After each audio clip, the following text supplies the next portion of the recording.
Welcome once again to another edition of Strange Planet. And on this episode, uh, it's one thing to be good stewards of the planet and the environment, and I think we all agree that's important.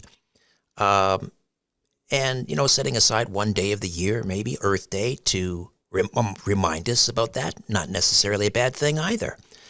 But now they're talking about coming for not only our cars, they're also coming for our gas stoves. Uh, to me, this entire environmental movement is really, what's that old expression? The cheese is sliding off the cracker. We're going to talk about climatism and what I call the cult of climate change. During this episode, Steve Goreham is back with us. He's executive director of the Climate Science Coalition of America, author of 3 books on energy, climate change and sustainable development, with over 100,000 copies in print. Outside the Green Box, Rethinking Sustainable Development, The Mad, Mad World of Climatism, Mankind and Climate Change Mania, and the brand new one that's going to be available August 1st is Green Breakdown, The Coming Renewable Energy Failure. Steve Goreham, welcome back. How are you? Hey, Richard, great to join you again. I'm doing well. And you mentioned Earth Day, which happened a couple weeks ago. Yes. And a little history on that. The first Earth Day was in 1970, and at that time, the environmentalists were concerned about air pollution and water pollution and nuclear proliferation and nuclear fallout. And those were some real issues. My grandfather had a coal furnace in Chicago in the 1950s. And every time it snowed, after about 4 or 5 days, there would be a black coating on the snow. And the air was not very, very good. I remember driving past Gary one time where the steel mills were, and we had our car windows coated with something. We had to stop and wipe off the windows that was in the air. But we've come a long, long way. All of the states in the 50s and 60s passed air pollution control laws. And we had the first laws passed by Congress in 1970 or so, Clean Air Act. But the environmental movement has gone off the rails, as you say. We cleaned up the air, we cleaned up the water, and now they've gotten into this global warming issue. They've seized it. It's become the basis for existence for many environmental groups, that humans are causing dangerous climate change. And when you look at the data, and I think we discussed this in January, you really don't see evidence for that. We've had only 1.2 degrees Celsius of temperature rise since 1880. And we've had a lot of warmer times in the past. If you go back to the last 10,000 years, periods that were multi-century long that were warmer than today. Today's temperatures are not abnormally warm. Nevertheless, the world is spending over $500 billion a year on this situation. And of course, as you say, this is now they're trying to force everybody to get an electric car and take away everybody's gas stoves and do many other things, stop eating meat and many other things. So we're in the midst of, you talk about strange planet. We are in the midst of the biggest superstition in modern history. The idea that a trace gas from our industry can be causing dangerous climate change. And it's going to take decades for people to get back to their senses, I think.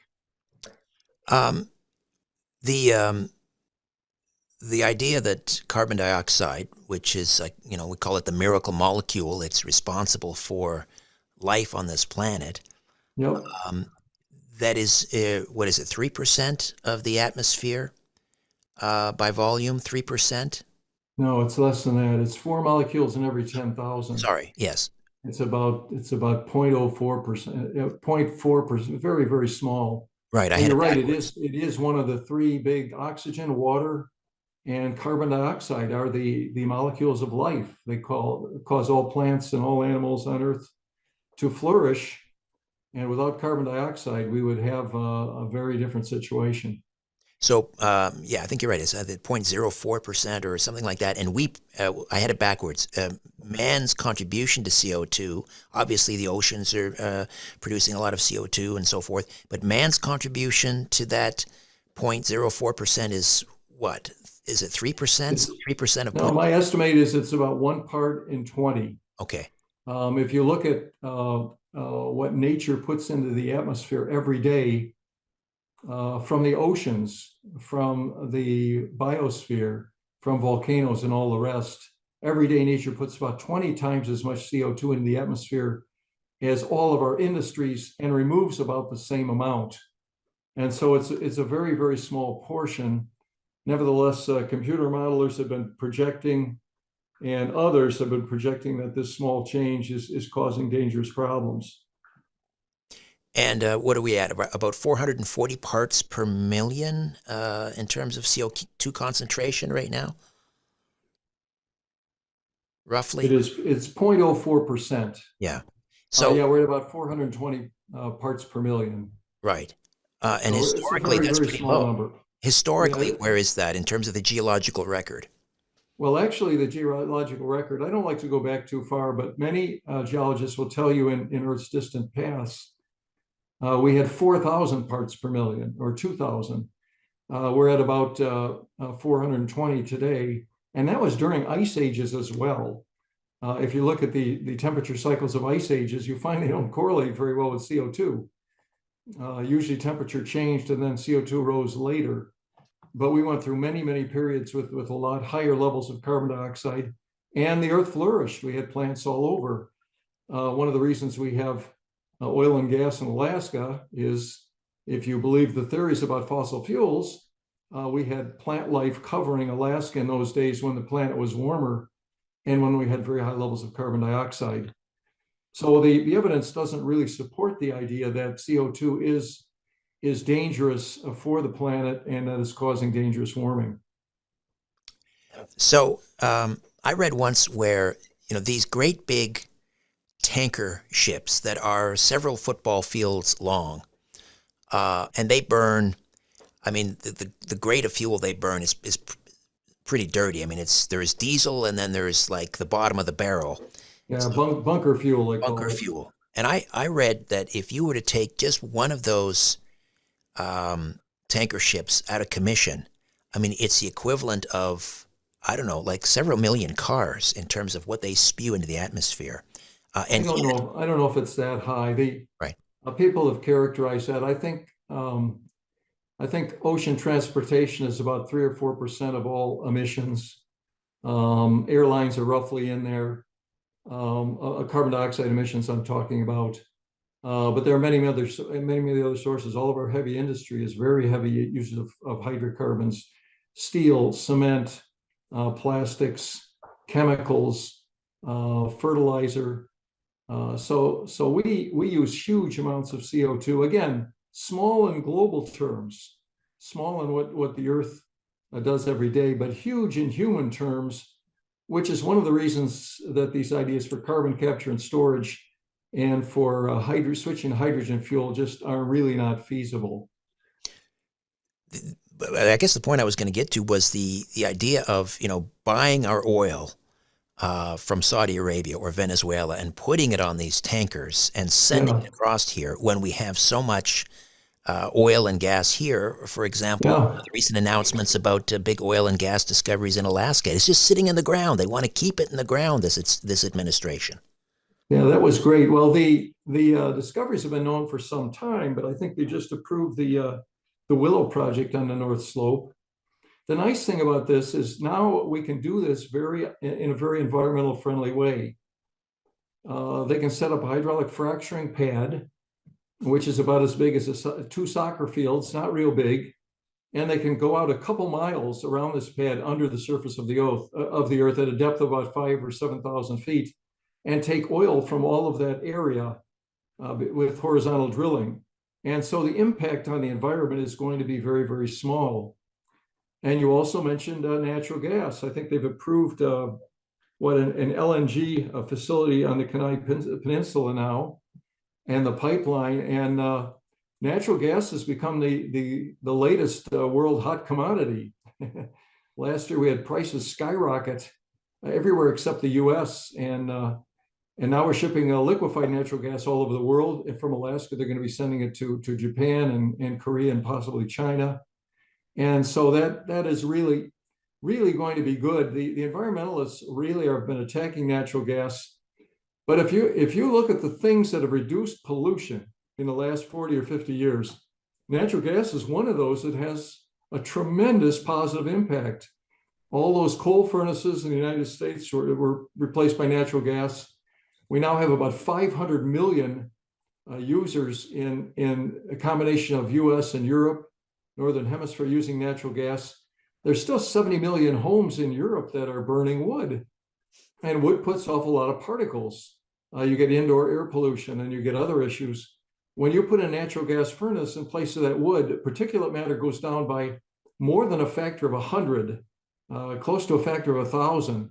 So natural gas is very clean burning, a very, very good product for reducing air pollution. And indeed, it's the reason why, if you think carbon dioxide emissions are important, it's the reason why in the United States that our emissions have gone down since we have replaced many of the coal plants with carbon dioxide with natural gas. Again, though, that and a cup of coffee will get you that and $4 will get you a cup of coffee. So Right. we should be after the real pollutants. You're right. Well, those are plastic in the ocean. It's a little bit overhyped, but we put about 10 million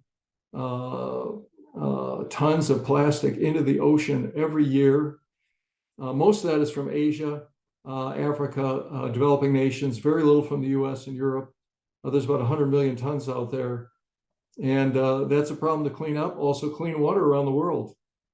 We have water purification throughout the US and Europe, but in many places in the world, water is discharged untreated into oceans, lakes, and streams. And so we need to work on purifying water. So those are key pollution issues to be reduced, but this elimination of carbon dioxide is not the right path. You mentioned natural gas, and Canada has lots of liquid natural gas, which we could be selling to China, for example, and reducing their dependence on coal-fired plants, and India and places like that. Unfortunately, our prime minister saw no business argument for selling natural gas when Germany came calling. It was a deal that could have been worth about $1/3 trillion in revenue for Canada, but he couldn't see a business argument for it. So, well, he's been captured by the idea that natural gas is bad. I think he was talking about maybe doing hydrogen, but that is very, very unproven.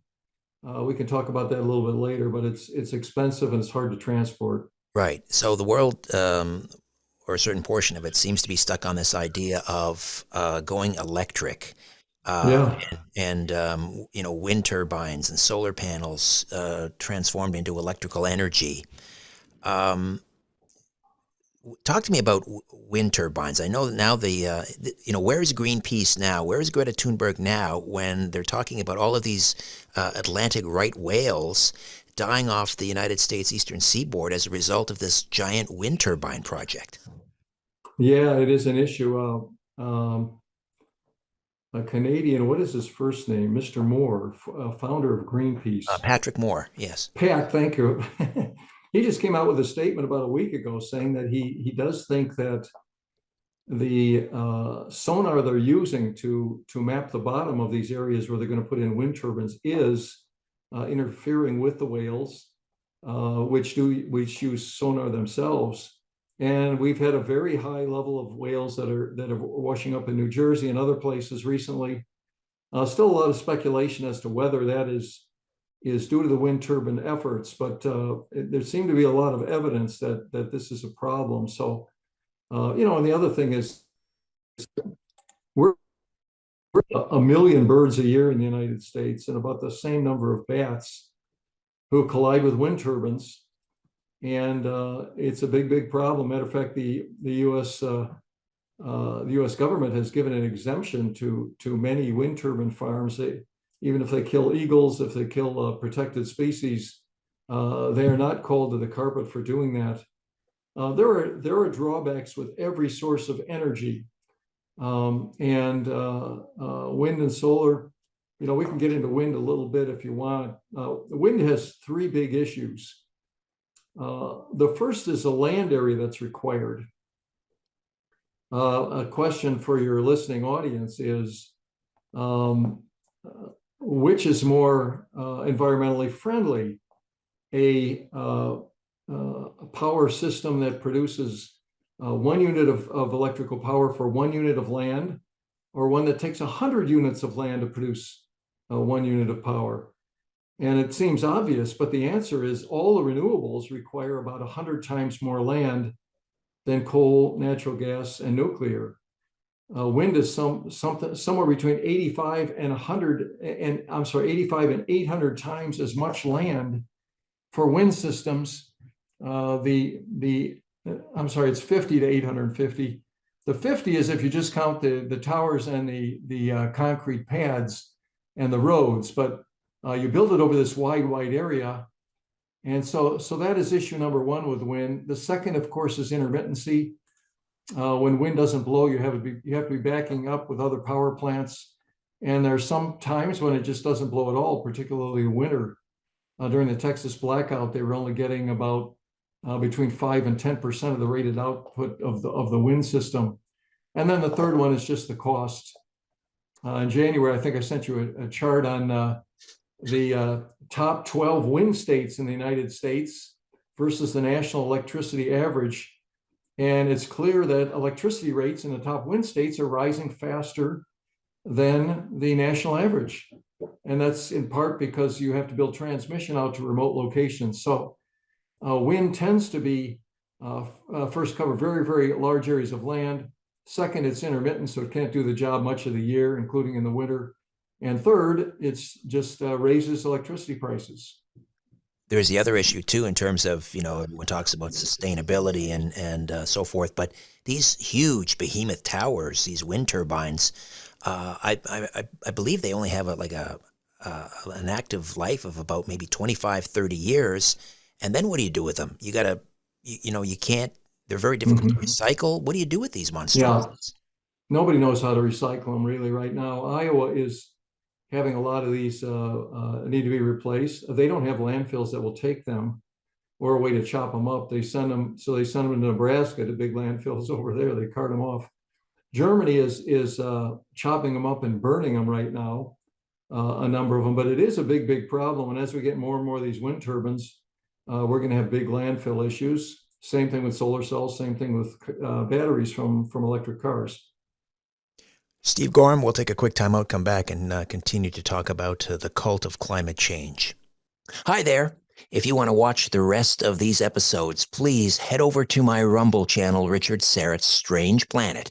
You can watch complete episodes there. New, complete, unedited episodes drop every Monday, Wednesday, and Friday. Again, the Rumble channel is Richard Syrett's Strange Planet. In the meantime, I want to thank you for supporting this YouTube channel all of these years. However, the problem is I never know when I'm going to run afoul of the censors at YouTube. I never know when I'm going to end up in YouTube jail. There doesn't seem to be any rhyme or reason. And in fact, 2 more strikes and this YouTube channel will be taken down altogether. So help me fight big tech censorship, enjoy the complete unedited episodes, and join the rest of the Strange Planet community over on Rumble. Again, Richard Syrett's Strange Planet on rumble.com. See you over there.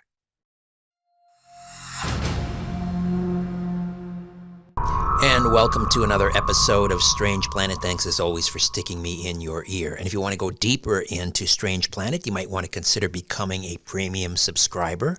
And to do that, just go to the website, strangeplanet.ca. There's a link there. You can click on that. Or you can go to strangeplanet.supportingcast.fm. There are several monthly tiers to choose from. Choose the one that's right for you, and you can enjoy all the benefits. All right. About a dozen years ago, I had a TV show called The Conspiracy Show. It ran up here in Canada for 4 seasons on Vision TV, and we sold it internationally. And it was either season 1 or season 2. we produced an episode on microwave radiation and the deleterious health effects of microwave radiation. And my guest at that time is joining me again today to see if there's any new developments in this regard. Magda Havas is a professor emeritus with the School of the Environment at Trent University, and it's great to have you back, Magda. How are you? I'm wonderful, and thank you for having me back on your show. EMF is what we're talking about here, correct? That's Electromagnetic frequency. And I know that in your field you talk about the health benefits and also the detrimental health effects of electric fields, electromagnetic fields, and we've talked about Tesla medicine on the program before. But let's go back to that conversation about a dozen years ago, and we were talking about EMF then. The big debate with the so-called skeptics or the critics is that it's non-ionizing radiation, and therefore it can impact us at the cellular level. It can't impact our DNA. Let's begin there. How does EMF affect us in a deleterious fashion? Well, one of the things, EMFs, and I'm going to call it electrosmog. EMF is electromagnetic fields, basically, but it includes radiation as well. And so a more comprehensive term is electrosmog. It's a form of pollution, just like air pollution or chemical smog. And it affects us by stressing our body. So the fact that physicists and the governments that regulate this have based it on a heating effect came back from around the time of World War II when they were testing radar. And they were wondering, and radar is simply microwave radiation. And they were trying to figure out, well, how much radiation can those working with the radar be exposed to? And some of the men working there were actually complaining of headaches and various issues. And that's when they decided to figure out what was harmful. And it took them quite a few years, and they thought it was related entirely to heating. And the understanding at the time was that if it's not ionizing radiation, if it's not gamma radiation, if it's not X-rays, then it doesn't have enough energy to damage DNA to basically kick out an electron from an atom or from a molecule. And so the concept was that this can't harm your body. But we do know that microwaves can heat the body because, we have microwave ovens now that were originally called radar ranges that housewives didn't particularly care for. And we know that they excite water molecules, and the water molecules start vibrating, and it's that vibration that creates the heat. And so water absorbs microwave radiation, and some of the radar operators were commenting that in the middle of winter, if they stood closer to the radar antennas, they were warm. And it was because it was basically microwaving their body. And some of them were developing cataracts, and they were complaining of headaches. And so when they came up with the guidelines, they didn't take into account all these other things that could happen to you because there had been no testing, no science on it. We've learned since, though, that one of the major effects of microwave radiation is that it produces stress on the body. And so you go into something called a fight or flight response. Your autonomic nervous system gets your sympathetic nervous system operating. And it's very hard for these people to relax, to go to sleep, to digest food, to heal. And so as they're exposed for long periods of time, even to very low levels of radiation coming from normal things in the house that are now wireless, that they can develop these symptoms and become quite ill and debilitated. So you mentioned the microwave oven, and I read recently, well, I think it was as of 2017, something like 90% of North American homes have a microwave oven. And microwaves, they operate around 2.45 gigahertz, I think. Yeah, actually, microwave radiation refers to anything from 300 megahertz, which is 300 million cycles, to 300 gigahertz, which is 300 billion cycles, and 2.4 falls within that range. 2.4 gigahertz falls within that range. Why did they choose 2.45? They were doing a lot of testing because that was the temperature at which water absorbed optimally. And they made this a free frequency. So, for example, if you're a cell phone provider and you want to have people using your cell phone in a particular area, you have to apply for a license with Health Canada in Canada and with the Federal Communication Commission in the United States. And you have to purchase part of the spectrum. Just like if you're a radio station, you have to own the channel you're on. 940 AM, for example, is 940 kilohertz. That's the actual frequency where the signal is sent out. That's the carrier frequency. And so you have to pay for that. The radio station has to pay for that frequency for a certain geographic area. And they realized that if we're going to have microwaves and other wireless technology in the home, people don't need to pay for that frequency. So you can have a microwave oven. And they made 2.45 a free frequency. So anything can operate at that, and you don't need a license for it. They've now since made 60 gigahertz a free Wi-Fi frequency as well. And this is part of the 5G rollout that we can talk about later on if you like. So they picked 2.45 because it happened to be the optimal absorption for water. And that just became a free frequency, and that's used for all sorts of things from cordless phones to baby monitors to, Wi-Fi and other devices in the home. All right. So cell phones and Wi-Fi, where are they operating on the band? Well, cell phone, yes, they're both operating within the microwave band. So they're both microwave radiation, and cell phones range from about 800 megahertz up to about 1.2 gigahertz. So there's a range, and there's different channels for different operators, especially if they're in the same geographic area. They can't interfere with one another, so they have to have different carrier frequencies. So they're both within the microwave band. So are baby monitors, so is Bluetooth. If you have Bluetooth on your phone or on your computer, they're all within the microwave band. So, as you mentioned, you call it this, electronic smog. I think you used that term. Electrosmog. Electrosmog. We've got cell phone towers everywhere. We have wireless everything now. How much are we being exposed to? How much EMF? How do we measure that? Is a typical person exposed to living in the city of Toronto, let's say? Well, unfortunately, they're exposed to more and more radiation that's totally unnatural. You mentioned some of the items already, but there's also smart meters that are attached to homes for which you have no sort of control over. And then all the gadgets in your home that might be wireless. They have smart appliances now that will eventually talk to your smart meter. You can even purchase light bulbs that you can turn on and off with your cell phone. So these are wireless as well, and they emit very high levels of radiation, not as high as our guidelines, but certainly levels that are much higher, that are making people ill, that are currently making people ill. And if you live in a city like Toronto, you basically have difficulty getting away from it, unless you're living in one of the wealthier areas where your houses are further apart. Then it's a little bit better. But if you're in row housing, if you're in condominiums, apartment buildings with multi-unit dwellings, you're going to be exposed to your radiation, whatever you're generating, plus what's coming from your neighbors, plus what's coming from outdoors, because this radiation passes through windows and walls and ceilings and floors. So it's not stopped by those different objects.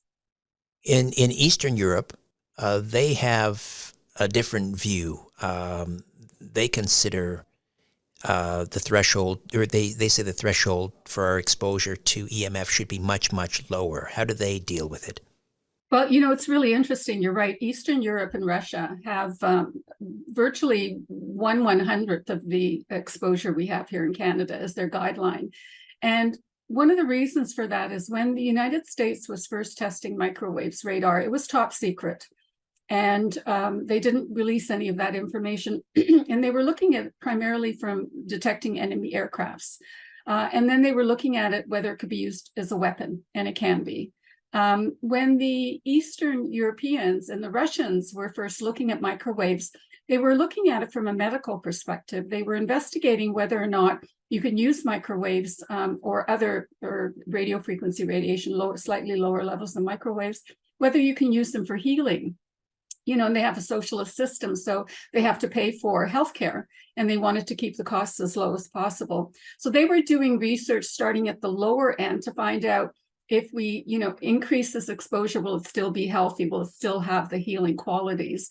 So the US and Russia, Soviet Union at the time, came to it from two totally different perspectives. And that's the reason we have different guidelines, because the Russians and Eastern Europeans recognize that very low levels are biologically active.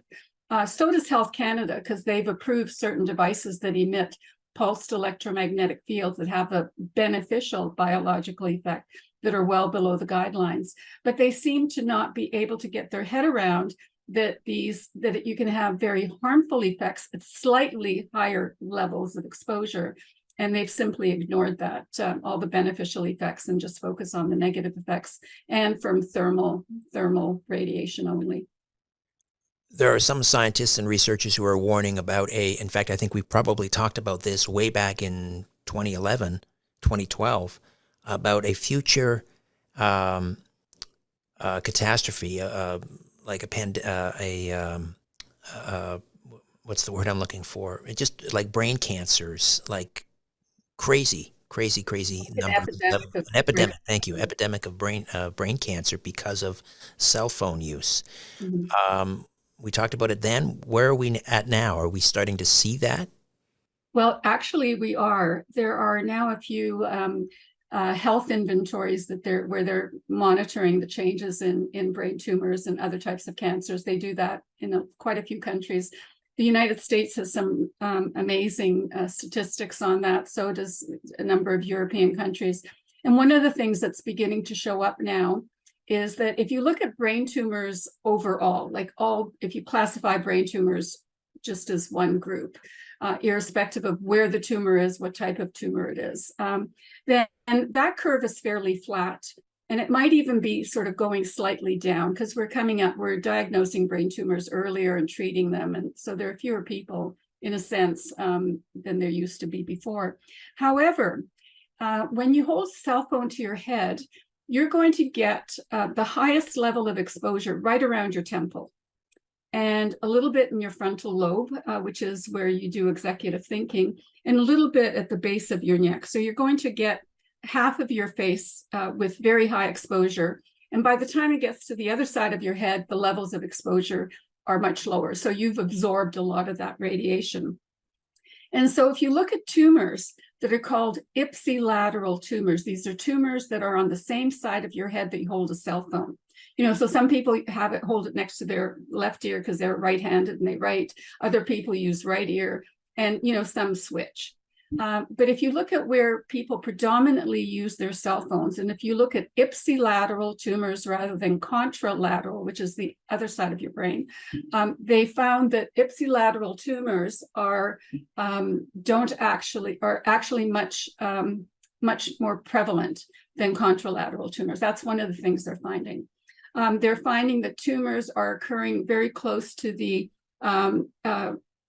edge of your head rather than the middle of your brain. And that's because they've got higher levels of exposure. And there's one type of brain tumor called glioblastoma multiforme. It's one of the most virulent types of brain tumors. And that's the one that seems to be increasing now in the population.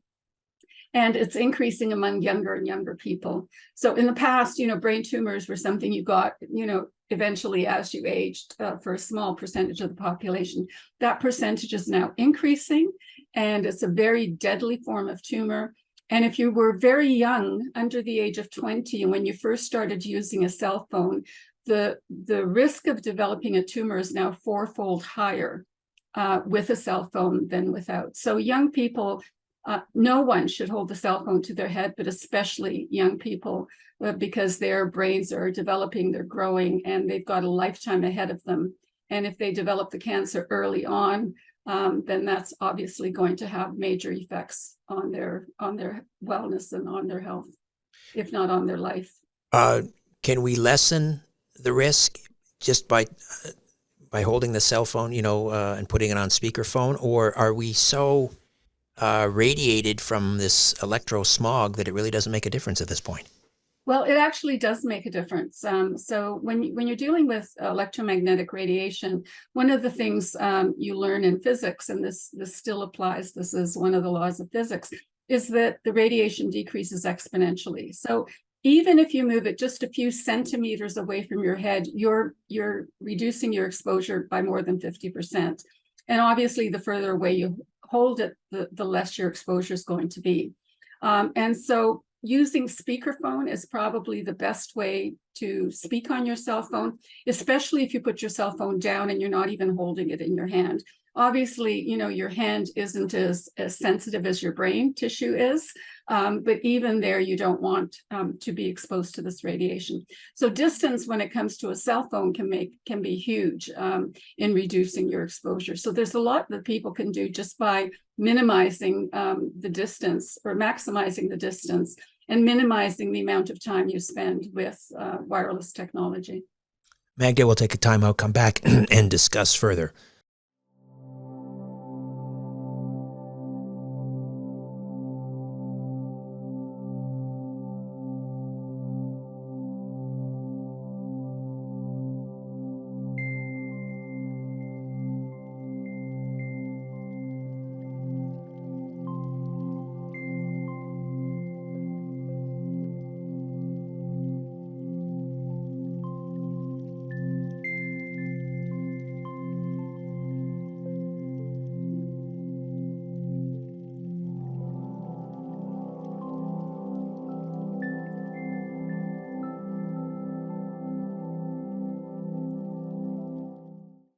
Hi there. If you want to watch the rest of these episodes, please head over to my Rumble channel, Richard Serrett's Strange Planet. You can watch complete episodes there. New, complete, unedited episodes drop every Monday, Wednesday, and Friday. Again, the Rumble channel is Richard Serrett's Strange Planet. In the meantime, I want to thank you for supporting this YouTube channel all of these years. However, the problem is I never know when I'm going to run afoul of the censors at YouTube. I never know when I'm going to end up in YouTube jail. There doesn't seem to be any rhyme or reason. And in fact, 2 more strikes and this YouTube channel will be taken down altogether. So help me fight big tech censorship, enjoy the complete unedited episodes, and join the rest of the Strange Planet community over on Rumble. Again, Richard Serrett's Strange Planet on rumble.com. See you over there. Hey, and welcome once again to another episode of Strange Planet. And it is. Thanks as always for sticking me in your ear. Most of you are familiar with Nikola Tesla as the electrical engineer, inventor who created the alternating current electricity supply system, Tesla coils, of course, which used low current, high voltage electricity. They're used in radios, televisions, other electronics. You may not be as familiar with Tesla's other passion, and that has to do with medicine using electromagnetivity. And we're going to get into that right now with a filmmaker, digital journalist, lecturer, educator, Bob Connolly. Was involved in a television series called Timeless Places, an ancient mystery travel TV series. And this TV media is also currently working on a series of documentaries on Tesla medicine. It's going to be out in three episodes. Discover the Secrets of the Universe, Tesla's Medicine. It's a 90-minute documentary feature. And Bob Connolly. Great pleasure to welcome you back to Strange Planet. How are you? Feeling wonderful. Thanks for having me. My pleasure. All right, so let's just talk a little bit about what you hope to achieve with Tesla's medicine. The first part is it's out, it's available. You've had a screening. There's going to be more. We'll tell people about that. But just tell us a little bit about episode 1, electromagnetic fields. Okay, that's a film that's sort of dedicated to Nikola Tesla's research on magnetism. And we call that the universal fluid. I sort of took that name from Franz Anton Mesmer because he liked to talk about, the universe, and so did Nikola Tesla. He calls it the universal fluid. So episode 1, that's the name. And I guess it all started with Tesla in his laboratory. It got burnt down and he became very depressed. And he found that walking through the Earth's magnetic field, it made him feel better. So he got back to nature, and he would walk 10 miles every day, moving through the Earth's magnetic field to really recharge himself off of nature. And he found a way to use this type of a magnetic field, the Earth's resonance, the frequency of the Earth, which they call the Schumann resonance, and he put it through his body, and it took away his depression. So a long way around to cure his depression, he used a magnetic field to do it. And I covered that off in my first episode. Right. And I mean, this is in common use now in Europe, using electricity to heal. Not so much here, but it's changing, right? Yeah, this whole COVID thing, unfortunately, left a lot of people depressed, especially the teenagers. And I heard from the latest CDC statistics, they said that 1/3 of the female teenagers in the United States are seriously considering suicide right now because the antidepressants aren't working. And that's quite serious. And one of the best things that magnetic fields will do, magnetic field therapy, will relieve depression. And it's actually FDA cleared to make a claim that magnetic fields will treat drug-resistant depression. And here in Canada, we have several machines in hospitals and in private clinics that are called TMS, which is called transcranial magnetic stimulation. And it has an amazing success rate. And unfortunately, to use it, you need a doctor's prescription.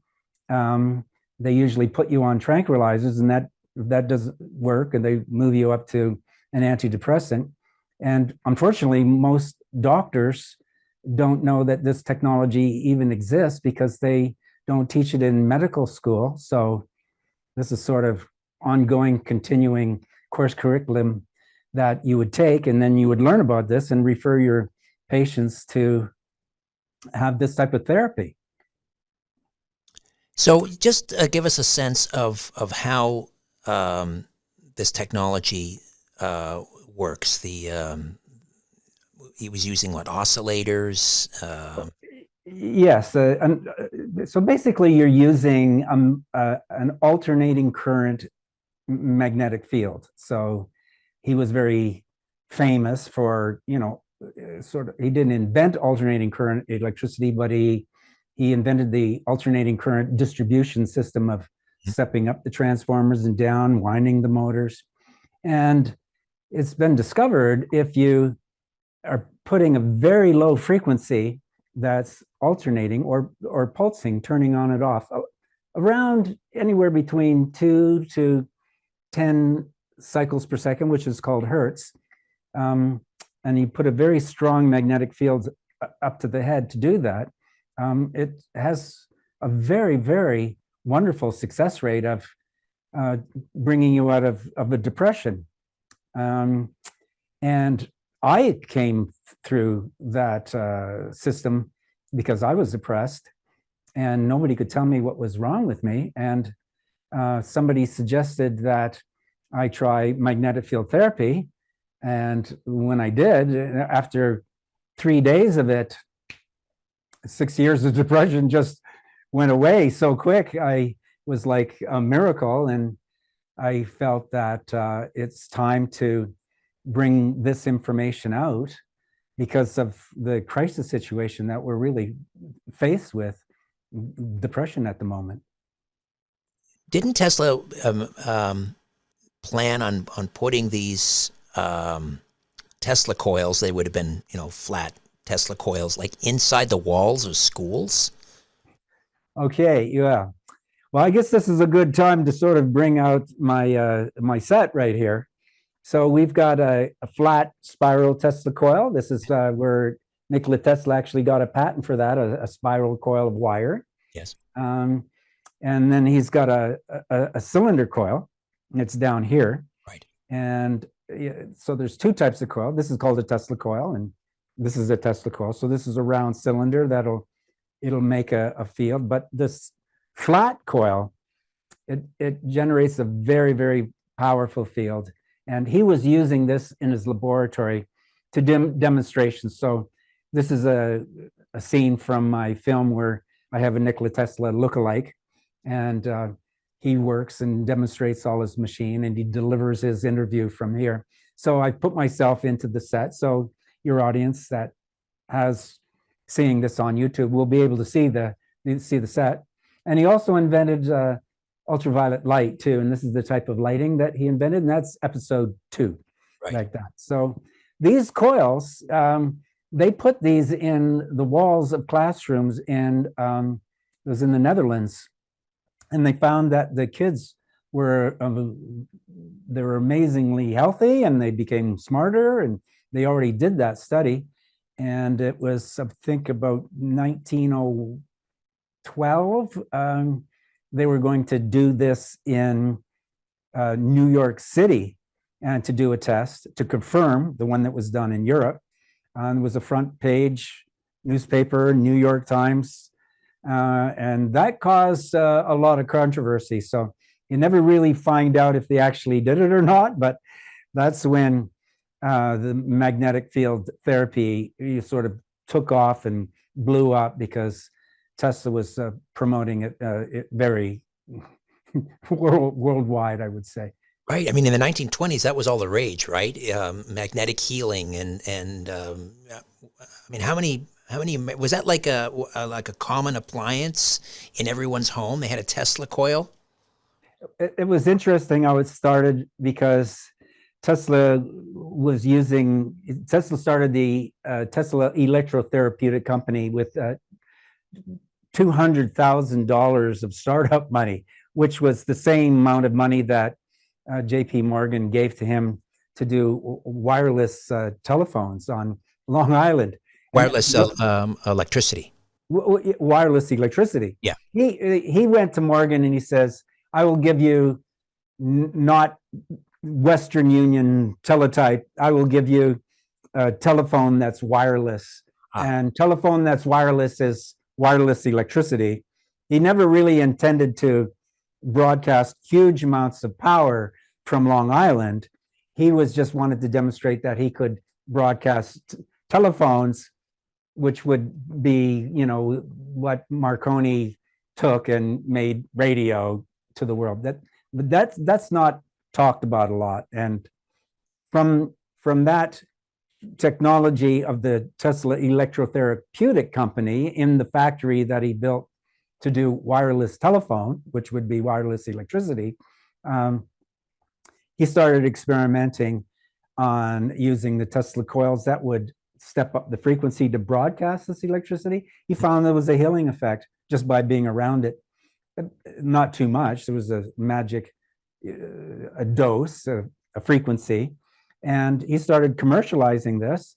And it came to the point where Gaylord Wilshire of Wilshire Boulevard took these round Tesla coils and sat inside them and healed himself. So he put them on an assembly line, and then he had competitors, and it was extremely popular. You'd buy these in department stores, and about 1923, when they started the AMA and the FDA and they organized healthcare, they decided that all the therapeutics, anything that is the therapeutics, magnetic field therapy, light therapy, hydrotherapy, anything that therapeutics was sort of, it wasn't banned, but it was just not taught in medical schools. They wanted to teach, prescribed, medicines. So that's where it all went over to Europe. It never stopped over there. And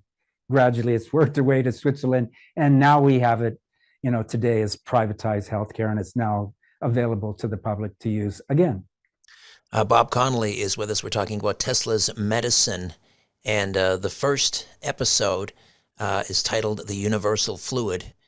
How is it being, it's not just being used in Europe to cure depression. It's used in a lot of clinics to, with people with spinal cord injuries. Talk to me a little bit about what you discovered. You take us on this wonderful road trip through Europe. You mentioned Switzerland and other places that you go to. How is it being used over there? What did you see? Okay. So during this whole COVID thing, a lot of the sort of QAnon and conspiracy theorists, they came up and said that the military has these things called biobeds and med beds, biobeds, and you're like Star Trek, and you just lay on it, and it heals you, and it's all going to become popular, and they're going to release it any day now, right? That's sort of, so with the magic of television, yeah, we're going to take it there, and the people on YouTube will get to see this. So we'll show you the frequency generator that does a modern version of Nikola Tesla.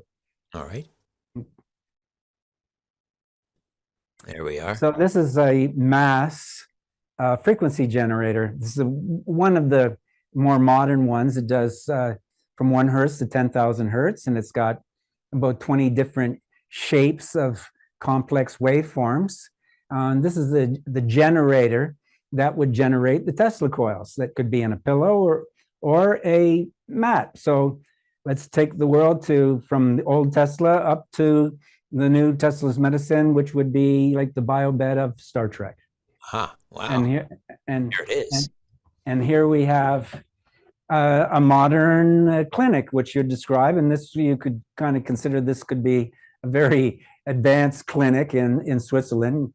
I've basically, got a stock image of a spaceship, and put the mass flat mat and the pillow and the controller unit to give your audience an idea that what QAnon was talking about, that this technology that was used for the military and space program, well, it's available here on Earth, and these things are made in Austria, and there's many different manufacturers that Germany and Switzerland and Italy manufacture almost all of these, and they're very popular over there.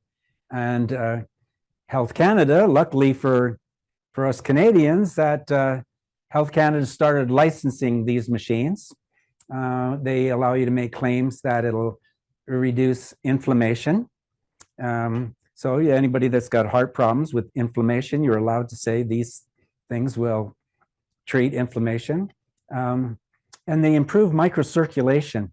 So if you have poor circulation through your entire body, this will open up the blood vessels, so the blood will go through it, and it will stop the platelets from sticking together. So the kludgy blood will go away. So for the blood clots, so you're allowed to say these things. You're actually allowed to make these claims, and it will treat the muscle skeletal system.